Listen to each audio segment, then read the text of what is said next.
Welcome. Good afternoon and welcome. Thank you for joining us. Just a few housekeeping reminders before we start our presentation. If you could, please turn on your speakers and turn up your volume so you can hear us clearly.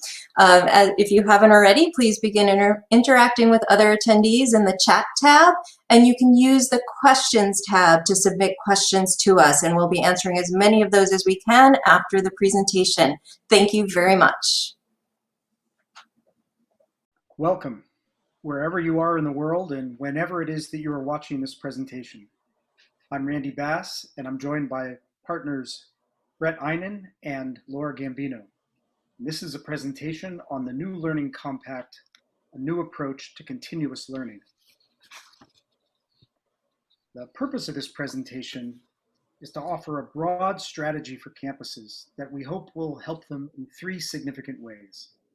First, we hope that this helps you prepare for fall 2020 by providing a framework to increase student learning, engagement, satisfaction, despite what we might call educational distancing, whether in virtual or in hybrid spaces.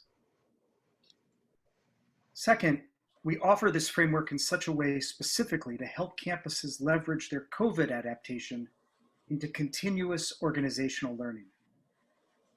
And finally, by doing this, we're hoping to offer everyone a way to create institutions that are more adaptable, equity-focused, and responsive to issues of systemic injustice.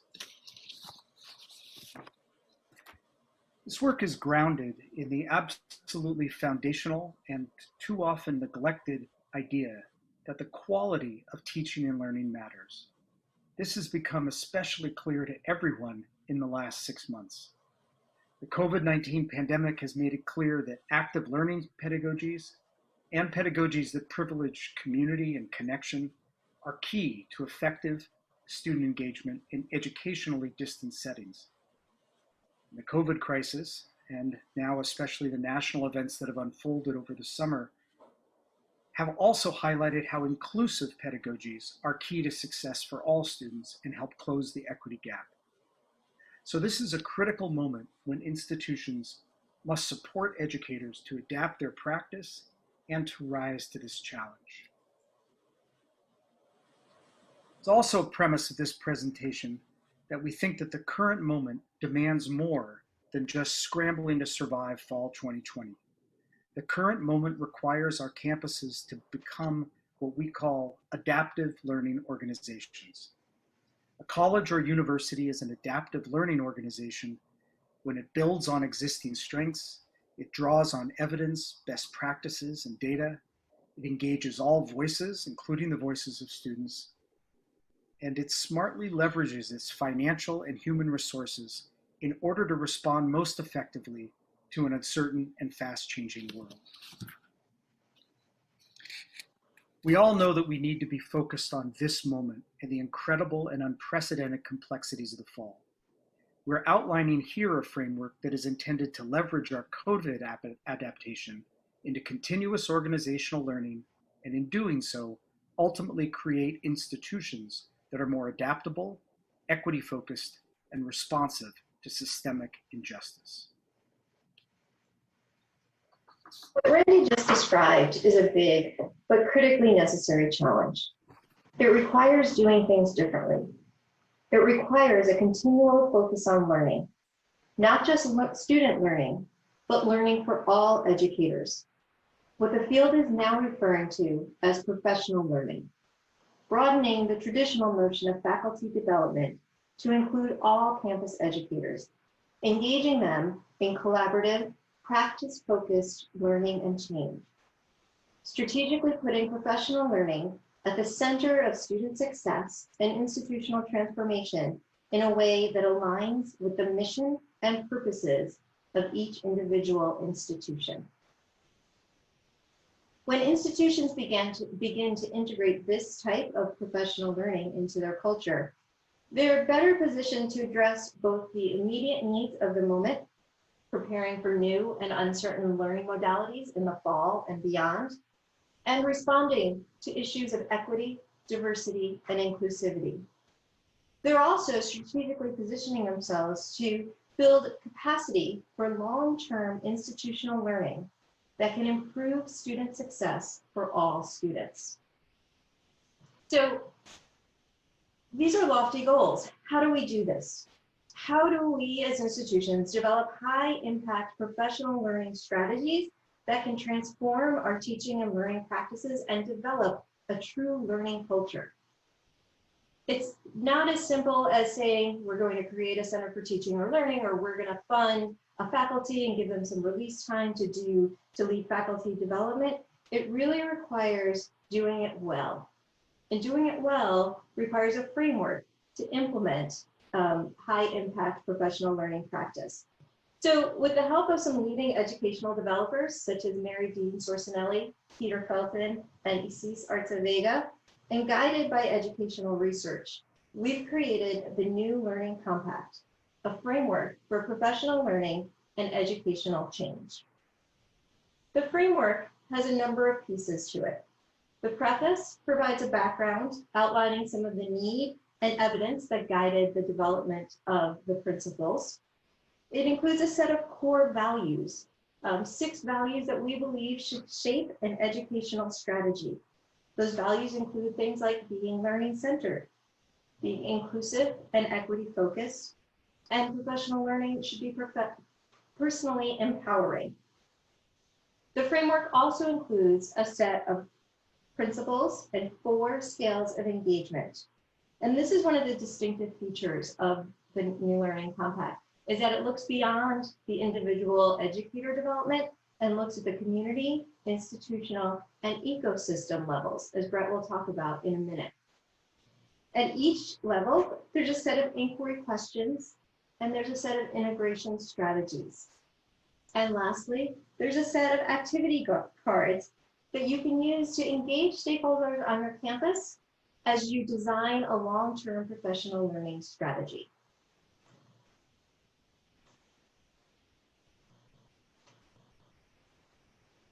Thanks, Laura. So as Laura suggested, the core of the framework are a set of key or core principles that operate at 4 levels. We want to just quickly provide an overview of this here. To help you understand the framework as a long-term resource for professional learning and education change. Individual level focuses on the individual practitioner, their classroom, their advising work, and thinking about what they need in order to make change. We know, however, that the individuals don't operate in isolation, that learning and change happens most powerfully in community, and individual practitioners need the support of a community in order to really transform their practice. Meanwhile, the community doesn't operate in isolation either. Professional learning takes place in institutional contexts. We need to think about what's happening at the institutional level that supports change in practice and what's happening at the systemic level in terms of whether we're talking about formal systems like City University of New York or California State, or broader systems such as accreditation. So how do all these different levels interact in order to support change? Let's go ahead. So for each of those 4 levels, there are a set of 4 principles. We're not going to walk through them all here today, but just as an example, starting at the individual level, it starts with respecting the knowledge that educators are bringing into the professional learning context. Assuming that your colleagues are smart, experienced, have a level of expertise, and the goal of a professional learning process is to engage them in leveraging what they know and sharing that in order to meet the challenges. Similarly, another principle for at the community level is to think about how we engage all levels of the professorate, not just full-time faculty or the coalition of women. So this is a big framework. And we started, as we developed it, we were trying to think comprehensively. but we are also at the moment now, if you can move ahead, Laura, thinking about how do we make this useful at this current moment to meet the pressing needs that institutions have at this time. As Randy outlined, both addressing preparation for the fall around educational distancing, meeting the equity agenda, and at the same time, building capacity for the learner. So we've distilled the framework down into 5 essential principles that we think are really crucial to help your campus, your institution, your system adapt for the future. We're going to walk through those a little more carefully. But Laura, let's go ahead. So the first is build on knowledge. What do we mean by that? There's all sorts of different types of knowledge that you can leverage to help you move forward. One is that you have the experience of spring 2020. What happened? What can you learn from it? We know that it was a scramble. We know that it was difficult. We know that some things worked and some things didn't. All that is the source of learning. Learn from what worked well. How can you extend it? Examine the gaps and understand the problems. How can you fill them? Second, respect educators' expertise. Just as we were saying earlier, in this context applies as well. You have colleagues on your campus who have a lot of experience working with online learning. Put them in positions of leadership. Create situations where they can share with other colleagues who are less experienced. Think about your colleagues who have experience with inclusive pedagogy. What have they learned that will help others develop more inclusive approaches? Finally, deepen the pool. Draw on the research. There's a vast body of research out there showing what works around these twin challenges. Bring that into play, learn from it, and think about how can you share that with your participants, with your educators on your campus. Second, connect to practice.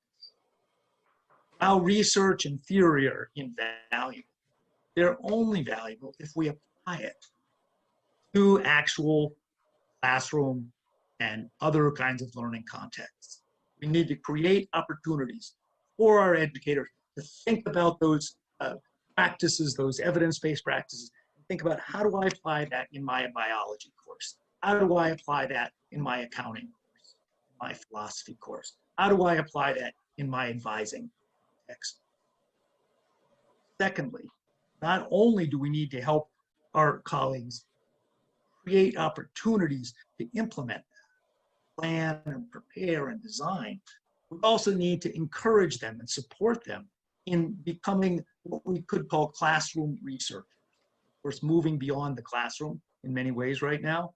But what we mean by that is helping participants examine the learning teaching process as they try out new approaches. Figure out what's working, what's not working.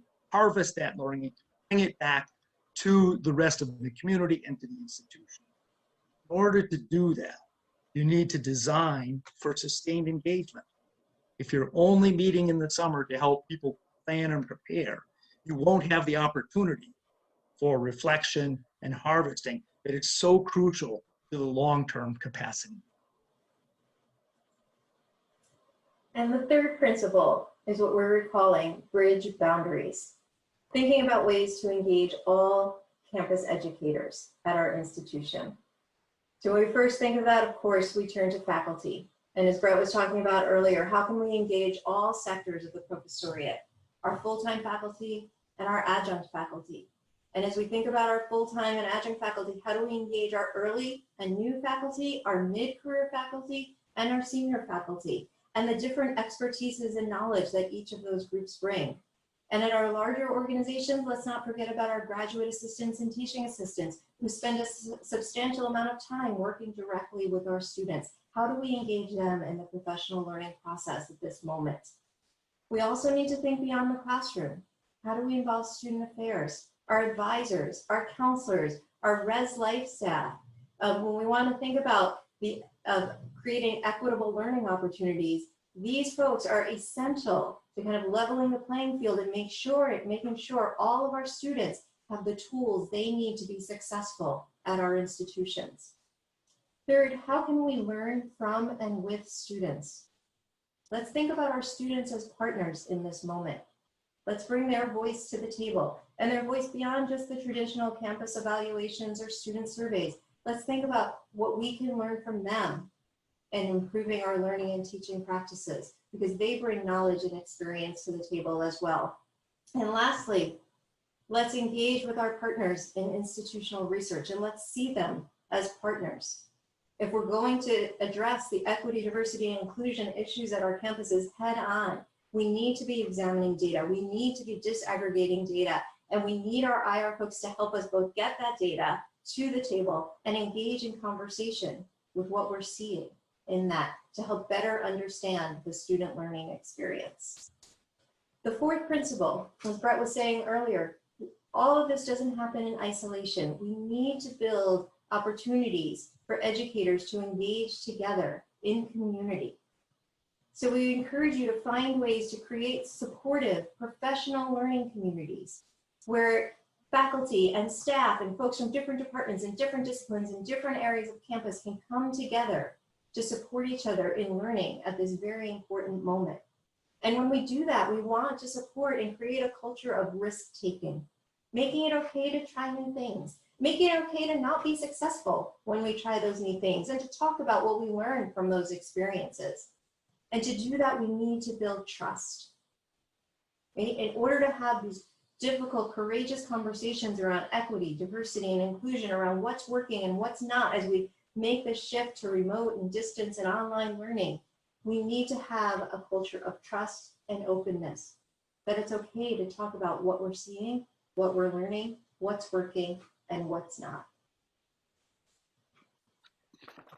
Finally, the fifth distilled principle that's key to sustaining professional and organizational learning is to connect it with institutional and systemic change. Too often, professional learning is seen in isolation or focused only on improving classroom practice, or sometimes very narrowly tied to very particular measures and metrics of student success. But to maximize impact, professional learning needs to be tied to institutional reward systems and support at all levels of the institution. Of course, that will play out differently at all different kinds of institutions, but the principle is the same everywhere. Professional learning also needs to connect with the strategic goals and a systemic focus on justice at an institution. Time and resources for professional learning should be built into all strategic initiatives that shape education. Even more fundamentally, professional learning should be oriented toward building a learning culture. This includes regularly gathering and distributing the disaggregated data that Laura was talking about to understand differential impacts, and create sustained and institutionalized means for the continuous feedback loops on teaching, learning, and change. So what are the implications for moving forward? First, apply these principles as you plan your professional learning activities related to COVID adaptation to address both equity and educational distancing. Second, partner with key stakeholders. Depending on who you are listening to this, build coalitions engaging your Center for Teaching and Learning, institutional research, student affairs, offices responsible for diversity and equity, and others. Build a shared strategic vision and make all these stakeholders critical to information gathering and sharing and planning. Finally, plan now for continuous learning. Just as you need to use the learning from spring in planning for the fall, have a plan to harvest learning from the fall in future programs.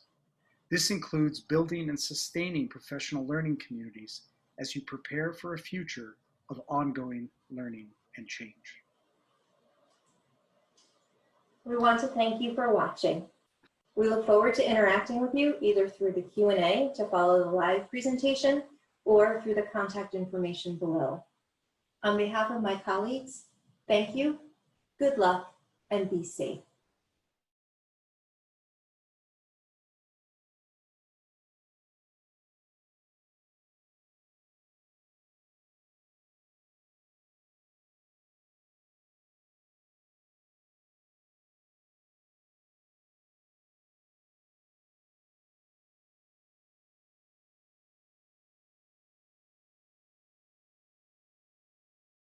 we noticed a number of questions in the chat or in the question section asking about the slides and the materials themselves.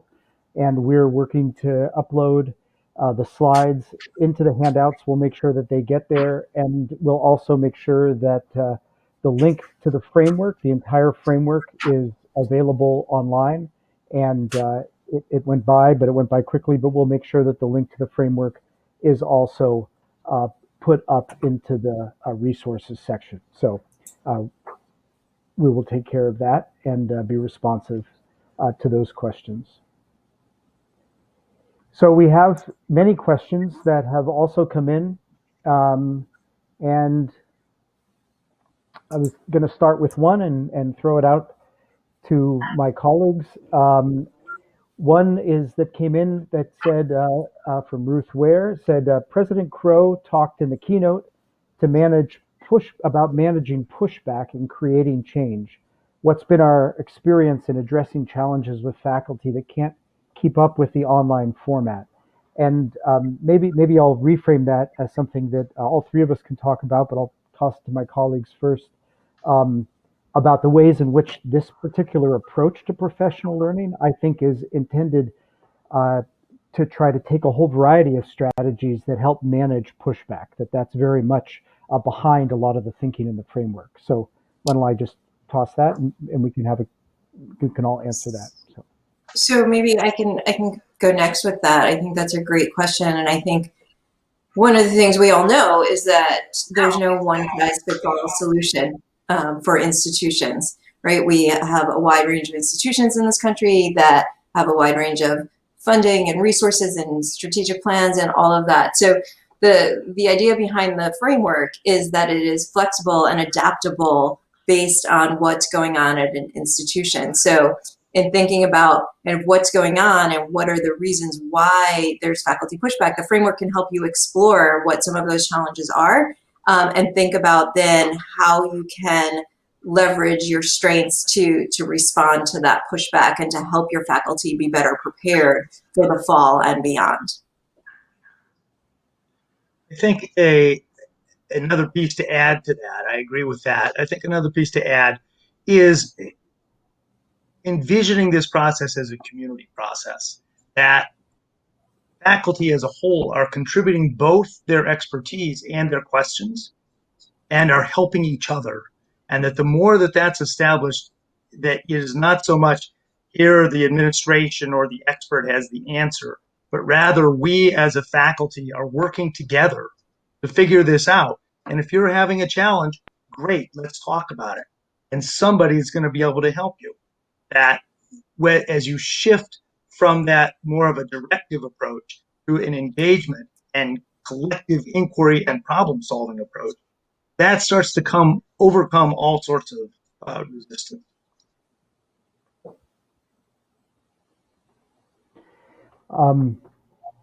Yes, I think the one thing that I would also add to that is just to prioritize student voices and prioritize students in the process. And the framework is very much about engaging all educators, but it includes engaging students in this process, both the data that Bret talked about, from what we know the effect, but also engaging students in the professional development process, that many students are learning also how to be effective. And that I think we've all found is one of the ways to really engage faculty, to not make them feel like professional learning is being done to them.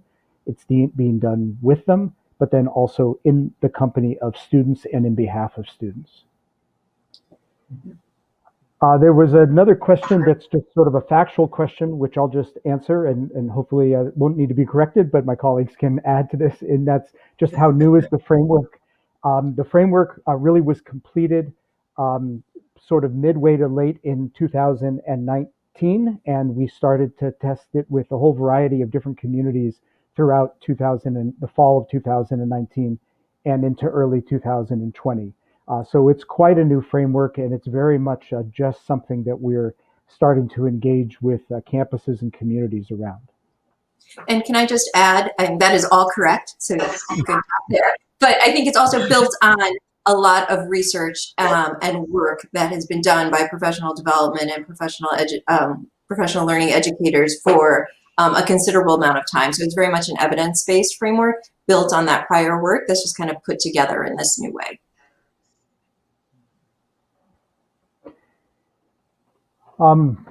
Another question that came up that maybe we'll riff on for a minute or two. We only have a few minutes left. Are there suggestions on how to create a community approach?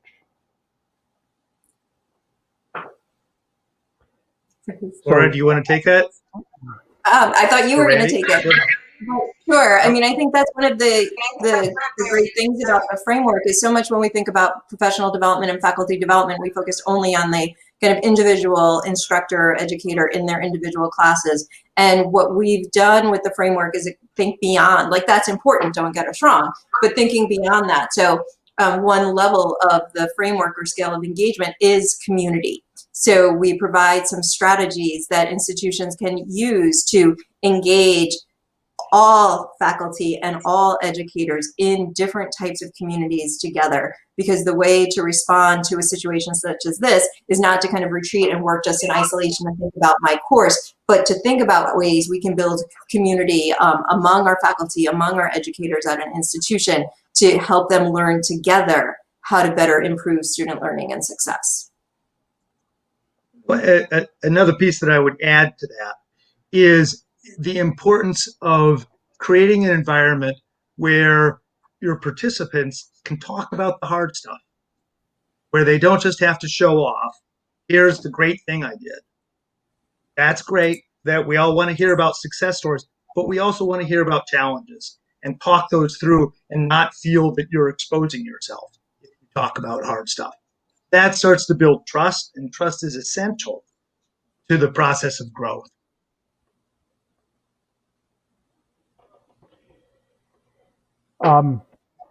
Thank you.